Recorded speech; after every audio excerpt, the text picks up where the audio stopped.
Dear Lord, thank you for bringing us together today to celebrate the 80th birthday of Lola Jose and the 80th birthday of Zach. Thank you for blessing Lola Jose with 80 wonderful years. Please continue to give him good health, strength, happiness, and many more years with his family. Bless Zach as he begins this new chapter of his life. Guide him, protect him, and give him wisdom, courage, and success in everything he does. We also thank you for all the family, friends, and visitors who took the time to join us today. Bless each one of them and keep them safe as they travel home.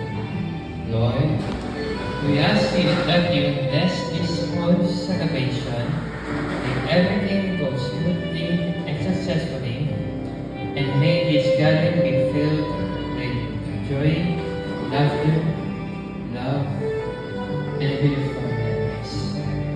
Thank you for all the blessings you have given to our family. In Jesus' name we pray. Amen.